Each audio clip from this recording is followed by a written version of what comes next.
c'est sûr que là, il y aura des étincelles, hein, comme Henri le dit, ce sera le fireworks. Hein. On sait que les Aromatés, quand ils se déplacent, c'est pas pour de la figuration. Donc oui, comme tu le dis, on pense que ça va y aller, il y aura certainement des étincelles dans ce combat. Exactement, je pense que Nohoto a des ambitions à l'international, donc c'est pour ça qu'il relève le challenge d'affronter nos cousins du Pacifique. Hein. Donc ce soir justement il va combattre, ensuite ce sera Arémiti un peu plus tard, donc on a hâte de voir ce que ça va donner. Hein. Il a un gros mentor, tu le disais, Arémiti, qui fait partie des pionniers du MMA polynésien. Donc aujourd'hui il y a son disciple qui va fighter ce soir et représenter l'île de Wahine. Exactement, on peut voir derrière Hiro hein, qui est content, qui a le sourire aux lèvres, hein, de faire flotter le drapeau de Wahine là ce soir. Alors, petite anecdote, hein, dans l'historique polynésien, Wahine a été la dernière île annexée, hein, passée sous le protectorat français et ils sont reconnus pour leurs guerriers. Donc ce soir, on aura 2 guerriers dans la cage et c'est un honneur pour nous de les voir combattre contre des cousins australiens. Et oui, il a des ambitions à l'international et c'est déjà un combat international pour lui ce soir. Hein, exactement. Wahine contre la Nouvelle-Zélande, c'est ça? C'est ça. Et donc c'est ce que j'apprécie dans cette soirée qui donne justement l'occasion à nos combattants d'échanger, d'avoir de l'opposition avec les étrangers et certainement de lever le niveau. Voilà, on prend ses marques, hein. Mattei, on prend ses marques dès l'entrée de la cage. On essaie, on voyait la plupart des combattants toucher la cage, sentir l'air de combat. C'est important à chaque entrée. Exactement, parce que c'est clair qu'il y a une pression qu'il faut faire tomber. Donc là, il faut juger l'adversaire déjà. Il y a une grosse préparation physique derrière. Donc c'est clair que là, le stress est à son maximum. Donc il faut faire débaisser un petit peu le stress. Et on peut voir que lors de leur entrée dans l'octogone, ils cherchent leur marque. Et là, c'est parti pour de beaux échanges. Alors en face de notre combattant de Wahine, on aura Ezra Bergan du corps MMA de Nouvelle-Zélande. Il a 31 ans, il mesure 1m78 et 75 kg 800. Ça fait à peu près, il a 3 kilos de moins à peu près par rapport à Nohotua. Exactement. 3 kilos de moins, mais une différence d'âge importante, hein, puisque Nohotua n'a que 18 ans, contre 31 pour son adversaire, forcément beaucoup plus expérimenté. Voilà. Donc qui dit un écart d'âge dit certainement un écart d'expérience. Et de ce que je sais, Ezra a déjà combattu en semi-pro en Nouvelle-Zélande. Il a déjà affronté Jenkins Ferguson, justement l'adversaire de Arémiti, qui est un gros morceau puisqu'il est champion 2022 de Lima. Donc là, c'est sûr, ça va taper dur. Oui, c'était marqué sur sa fiche justement qu'il a remporté un titre champion d'Océanie.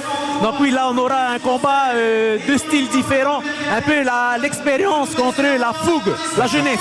Exactement. Avec un arbitre de qualité aussi, un arbitre international ce soir, hein, Hamed.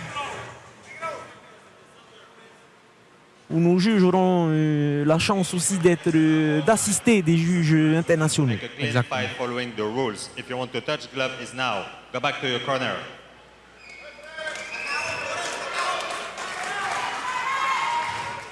C'est son deuxième combat, notre combattant de Wahine. Exactement, son deuxième combat. Il s'est illustré au championnat et là ce soir contre Ezra.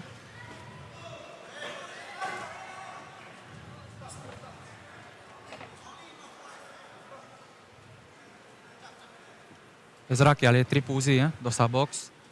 Il juge un peu la distance, des gros low kicks là, on vient de voir. Ouais. Et Nohotua qui essaie de faire quelques petits fins pour créer des réactions hein, et créer la bêche aussi. Trouver une ouverture. On peut voir que Ezra aussi évolue en switchant sa garde. Là, il est en southpaw, donc en gaucher. Il passe en orthodoxe. C'est basique pour créer des ouvertures. Hein. Très calme en tout cas, hein, le Néo-Zélandais. Exactement, il cherche là un bon coup d'œil, il regarde les ouvertures. Nohotua, on sait qu'il aime le clinch, mais malheureusement, il faut qu'il avance sur son adversaire, évidemment, pour le pousser contre la cage. Pour l'instant, c'est plutôt son adversaire qui avance. Et les yeux qui ne bougent pas, hein. On ne laisse pas d'indice où on va frapper, on fixe dans les yeux de l'adversaire et ça peut frapper n'importe où. Exactement.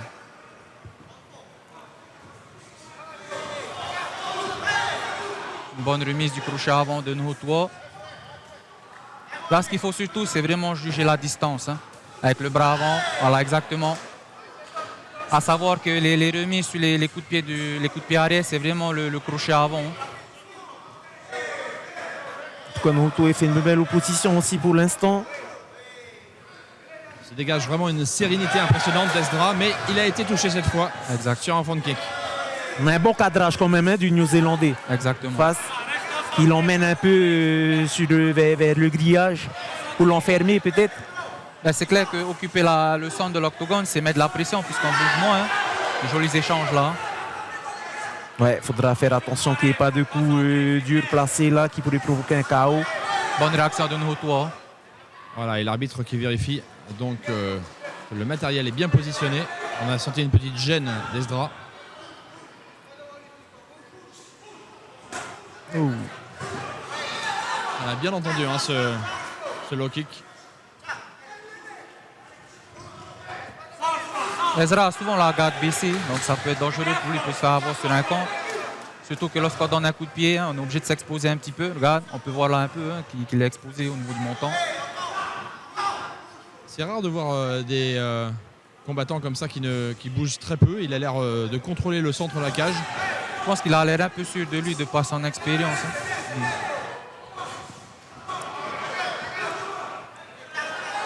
Ouais, c'est vrai que la distance est un peu proche quand même. Il faudra faire attention au chaos. Exactement.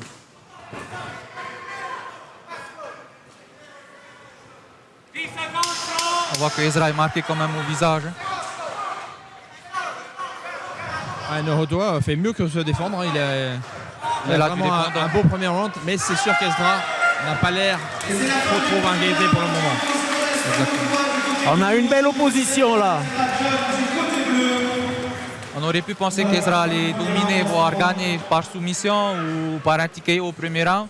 Mais Nohotoa a montré une belle opposition là. Donc je pense que là, il montre qu'il a l'écro et il va aller chercher sa victoire. Du moins, il va mettre tous les atouts de son côté. Ouais.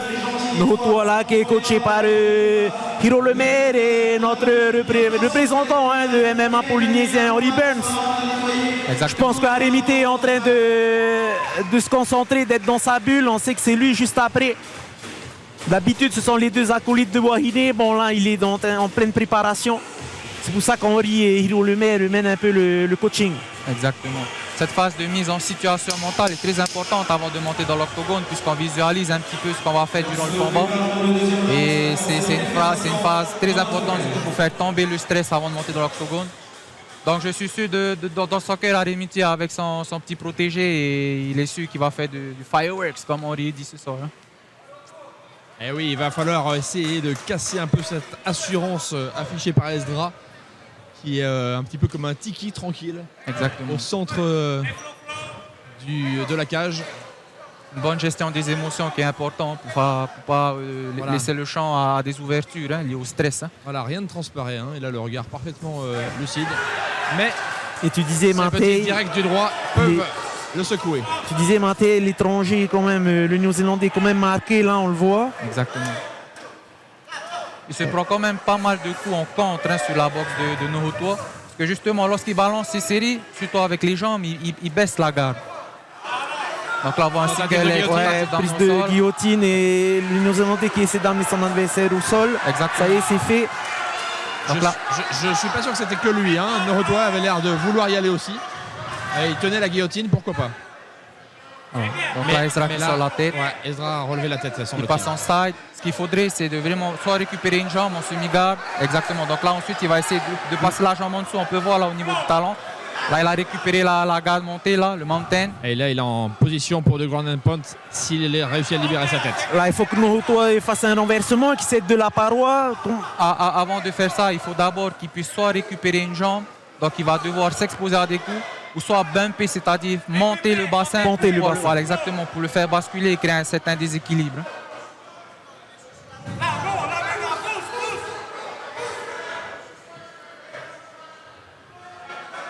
Là, Ezra va stabiliser, on voit qu'il a les bras bien aplatis au sol. Il va amener aussi son adversaire au centre, essayer de l'amener au centre pour pas qu'il cède de la paroi de la cage. Exactement.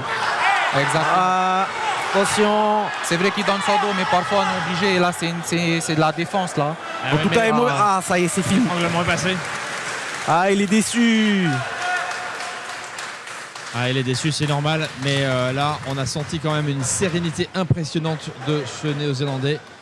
Et il a réussi après avoir quand même un petit peu dominé au debout, il a réussi à l'emporter au sol. Exactement, par un rear naked choke, hein.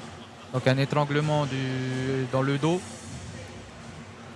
C'est une belle expérience pour nous, toi, parce que là, deuxième combat directement contre un étranger qui a quand même un gros background.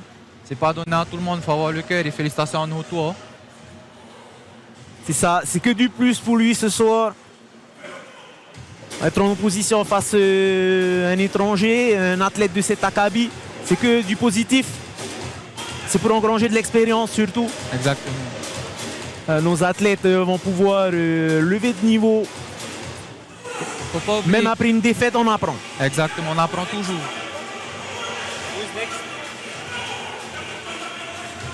Attendez, c'est la procédure, j'attends la déclaration avant de vous annoncer le gagnant. Donc, c'est le gagnant, c'est le coin bleu avec Daniel Espachon, vainqueur. Voilà, victoire donc du Néo-Zélandais Ezra Bergan du Core MMA. Et qui, même dans la victoire, exprime peu ses sentiments. Et il garde son visage de Tiki. En tout cas, belle défense quand même de Norotoa face à un adversaire vraiment coriace. Bien dessiné aussi, en très grande forme physique, mais également très complet techniquement. On l'a vu debout, on l'a vu au sol. En tout cas, c'est de l'expérience engrangée. En tout cas, Naruto n'a rien démérité ce soir avec une belle opposition dans le premier round. Nous a même étonné, hein, face à un adversaire comme ça aussi expérimenté. On peut voir que l'avantage de nous, toi, c'était vraiment ses remises en boxe. Hein, puisque, comme je le disais, Ezra, lorsqu'il balançait des coups de pied, il était découvert au niveau du menton. On voit au niveau du visage qu'il est marqué. Donc, c'est Naruto qui l'a vraiment marqué au niveau des cantes. Là, on peut le voir sur le ralenti. Hein. Ouais. Donc voilà, je vais inviter notre champion à rejoindre Mike Réal, donc le fondateur de FLTV, pour qu'il nous donne son sentiment à chaud sur ce Au point, d'abord, marquer mentalement son adversaire. On stand-up, Pour finir en or rear naked you choke. plan to go on the floor? I didn't have a plan at all. I just showed up, trusted in the training, and that's it. What can you say about the other fighter? Good hands, bro. Good hands. Yeah, no, it's good. We cannot see anything on your face when you are striking. Is it a strategy from you? Yes, 100%. You shouldn't be able to see anything from me. So, yes. Congratulations.